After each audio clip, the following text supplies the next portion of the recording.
여러분 안녕하십니까? 소설가 이문열 선생이 윤석열 대통령의 반국가 세력 전쟁 선포는 굉장히 많은 위로가 되는 것이며 문재인 전 정권의 5년을 강하게 질타했습니다. 또한 지금 현재 대한민국 이 좌파라고 하는 그 실체에 대해 우리가 무엇을 봐야 하는지 이문열 선생이 추석날 큰 울림을 주는 인터뷰를 했습니다. 이문열 소설가 반국가 세력과의 전쟁, 정책 우위로 대응해야. 국민작가 이문열 인터뷰. 첫 번째, 윤석열 대통령의 1년 4개월 국정평가. 두 번째, 자유우파 세력의 분열과 대동단결. 셋째, 좌파 전체주의에 대한 한국 사회 인식. 소설가 이문열 선생은 우리나라에서 둘째가라면 서럽다라고 할 국민 작가입니다. 29세 때인 1977년 신춘문예로 등단한 그는 1979년 사람의 아들로 오늘의 작가상을 받았습니다. 1980년대의 젊은 날의 초상, 황제를 위하여, 우리들의 일그러진 영웅 등으로 문학상을 휩쓸며 한국 문단의 별이 됐습니다. 12권짜리 대하소설 변경과 이 평력, 삼국지, 수호지, 초환지를 포함해 90권의 작품을 썼고 지금까지 팔린 그의 책만 3천만 권이 넘습니다. 좌파에 맞선 우파의 보루. 그는 이른바 1987년 체제 수립 이후 자유우파 목소리를 확실히 내온 논객형 작가입니다. 2001년 7월 김대중 정부의 보수 언론사들에 대한 세무 사찰을 보며 그는 신문 없는 정부를 원하나 홍위병을 떠올리는 이유라는 글을 발표했습니다. 이에 발끈한 좌파 진영은 그해 11월 그의 경기도 이천 집 앞에서 책 장례식을 열었습니다. 현 전 작가에게 가해진 전무후무한 폭고를 이겨낸 이문열 선생은 2016년 말 탄핵 국면 이후 우파 진영의 보루이자 기둥으로 좌파 진영의 창궐에 맞섰습니다. 윤석열 정부 출범 1년 4개월을 맞은 현 상황을 그는 어떻게 보고 있을까요? 이런 궁금증을 품고 이 경기도 이천시 마장면 장암리에 있는 부악문원을 찾아가 4시간 가까이 이문열 선생을 만났습니다. 객사를 겸하고 있는 문원에는 50대 작가 5명이 묵으며 창작 활동을 하고 있었습니다. 요즘 어떻게 지내셨습니까? 라고 하자 이문열 선생은 작년 상반기에 3개월 동안 심하게 앓았습니다. 사흘은 혼수 상태에 빠졌으며 기억력은 별 영향이 없었으나 그 이후 기력이 좀 떨어진 상태입니다. 담배는 50세에 끊었고 요즘은 술도 자제하고 있습니다. 그러나 매일 유심히 세상사를 살펴보고 있습니다.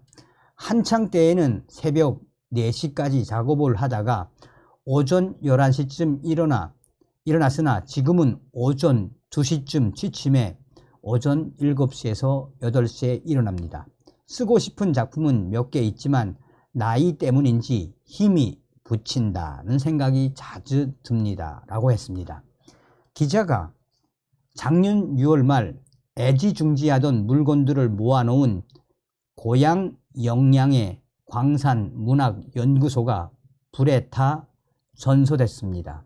이에 대해 이문열 선생은 뜻밖의 화제였습니다. 다행히 최근 경상북도와 영양군이 예산을 들여 재령 이씨 문중 소유의 1300여 평 문학연구소 부지를 공시지가 기준으로 매입해 갔습니다. 그분들이 새로 문학관을 짓겠다고 하니 지켜볼 일입니다. 최악은 지났지만 아직 갈 길 멀다. 기자가 요즘 시국을 진단한다면 어떻습니까? 이문열 선생은 지난 몇 시절과 같은 암담했던 최악은 지나갔고 이제 풀려가고 있는 중이라고 봅니다. 내 개인적으로도 좀 풀린 기분이 듭니다. 하지만 아직 욕심대로 다 된 것 같지는 않습니다. 더 희망적, 아주 희망적이 되려면 아직 갈 길이 멉니다. 2022년 3월 대통령 선거를 앞두고 일찌감치 윤석열 후보를 공개 지지하지 않았습니까?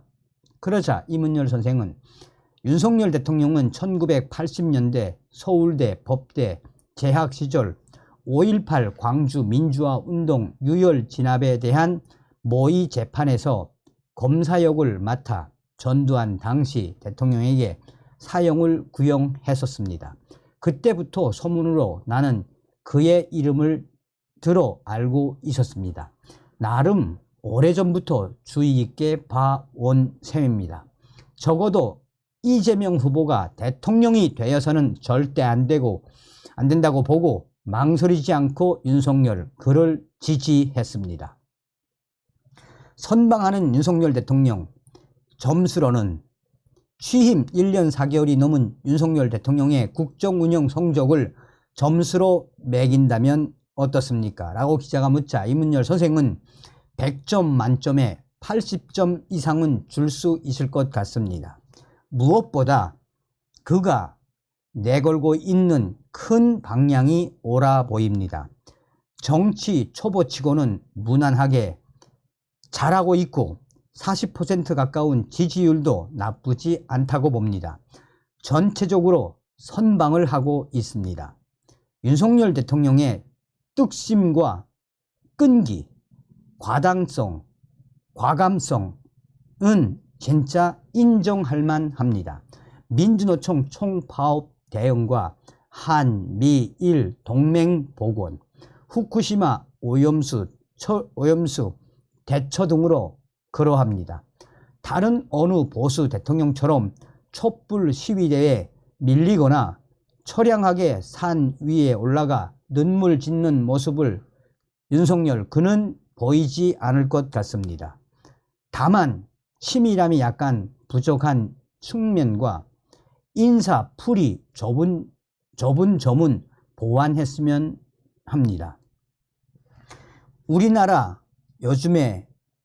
요즘 우리나라 사회를 진단한다면 기자의 질문에 이 선생은 무엇보다 말의 수준이 많이 떨어졌습니다. 소란스럽고 시끄럽기만 할 뿐 좋은 영향을 주거나 신뢰를 높이는 말이 사라졌습니다. 정자언야라는 글귀도 있지 않습니까? 정치는 말이 사실상 전부인데 김대중 대통령 같은 이는 야당 시절에도 책을 많이 읽어서인지 말을 아는 사람이었습니다. 지금 어느 야당 대표와 같은 잔인성, 표독성, 사기성과는 거리가 멀었습니다. 정치권 전체를 둘러봐도 여야 모두의 인물이 없습니다. 이 좌파 진보가 곧 정의라는 착각. 작년 11월 모 일간지와의 인터뷰에서 윤석열 대통령 당선으로 대한민국이 제도적으로 망하는 것은 간신히 막았습니다. 그런데 이게 원상으로 돌아가는 것은 거의 10년 안에 불가능하다라고 말했습니다. 지금도 같은 생각입니까? 라고 기자가 묻자 이문열 선생은 제가 볼 때 사회 분위기상 우리나라의 절반 이상 왼쪽으로 기울어져 있습니다. 자기가 좌익 활동을 하는 줄 모르면서 좌익 노릇하는 사람들이 제법 많습니다. 좌파, 진보가 곧 정의라고 자동 입력돼 있다는 느낌마저 듭니다. 사회 전반의 좌경화가 심각한 것 같습니다. 라고 하자 이문열 선생은 나이 든 기성세대라서 그런지 몰라도 우리나라는 지금 극렬한 간첩 활동만 아니면 좌익에 대해 굉장히 관용하는 사회가 됐습니다.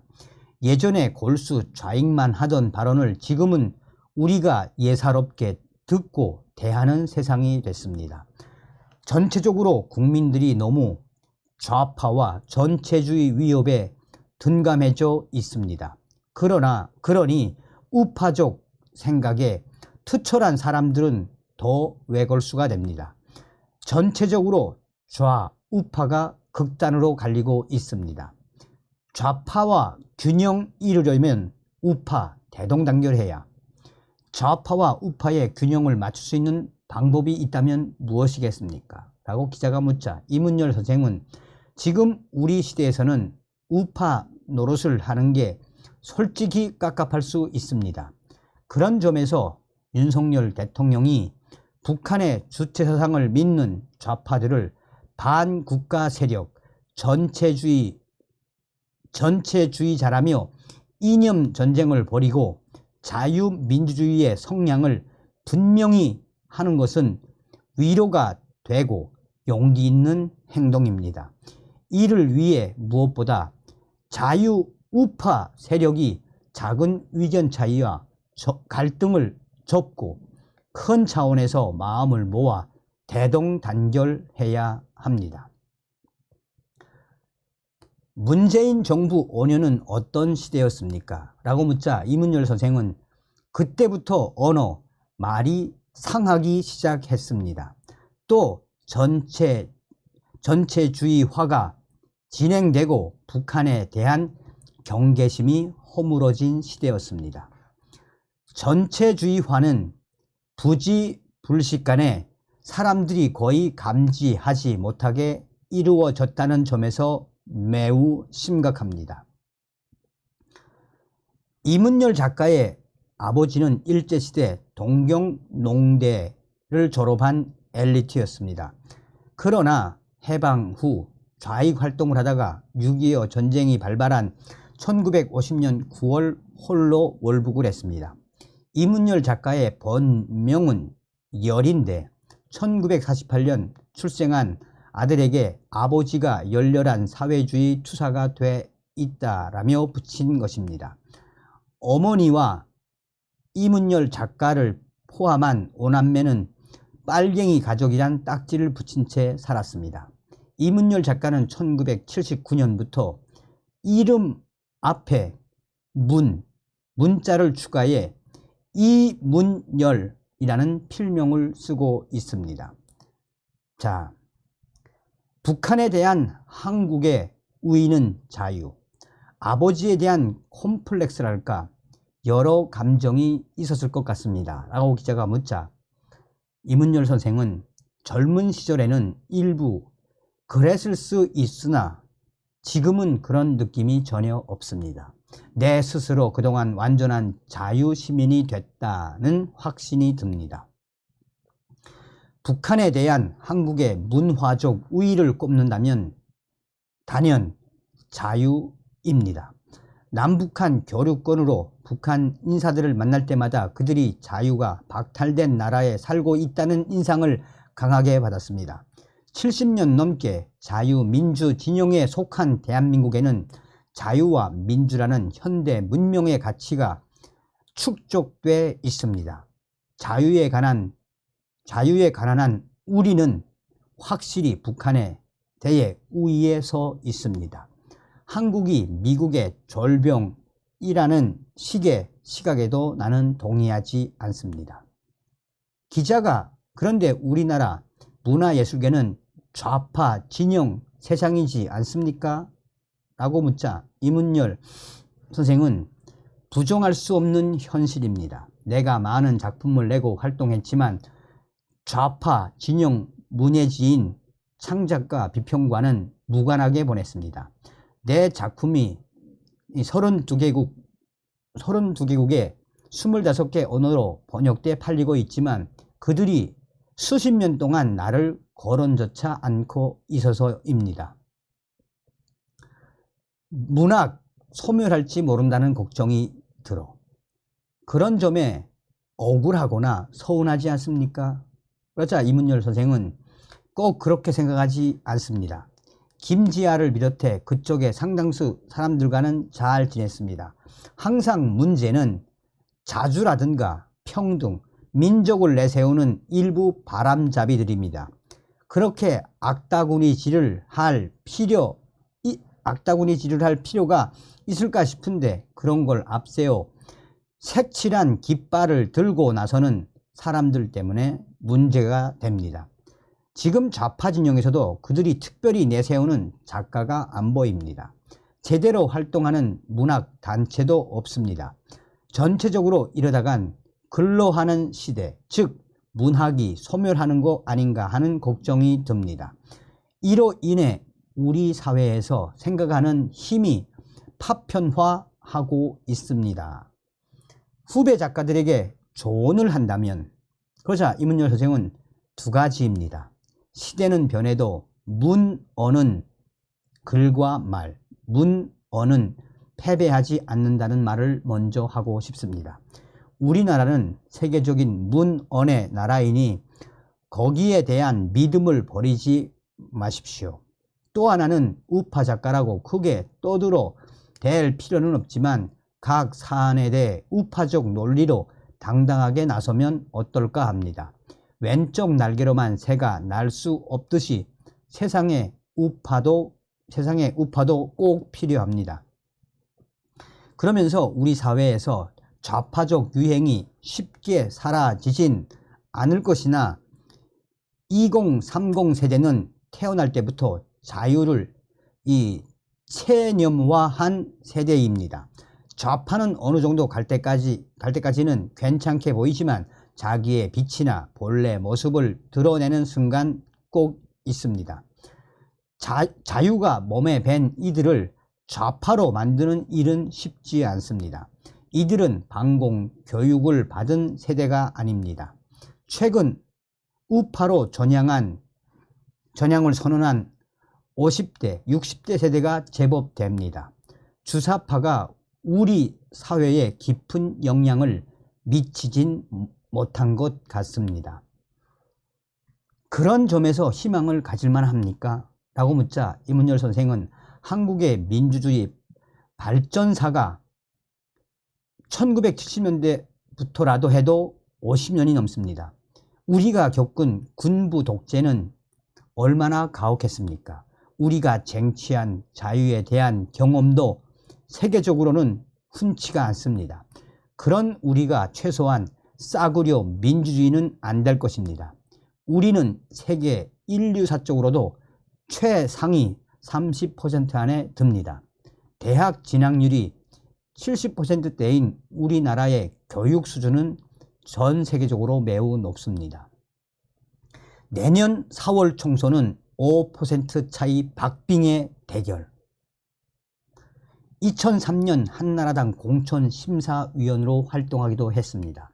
내년 4월 총선을 전망하신다면 이문열 선생은 이겨도 5%, 져도 5% 차이로 승패가 갈리는 진짜 박빙일 것입니다.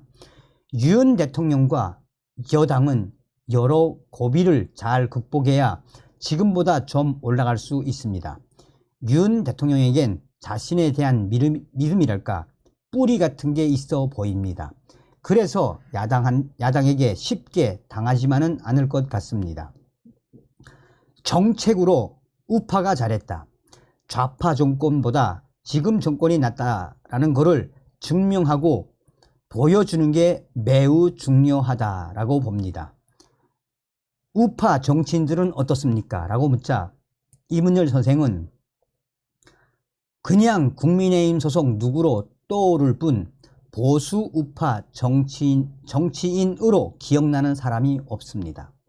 우파적 신념 체계에 기초한 정치인이 안 보이고 고만고만한 사람들만 있습니다.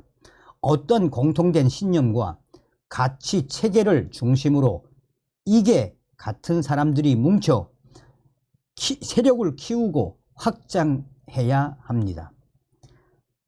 앞으로 하고 싶은 일이 있으시다면 이에 이문열 선생은 한 월간지에 이 자전적 대하소설 둔주곡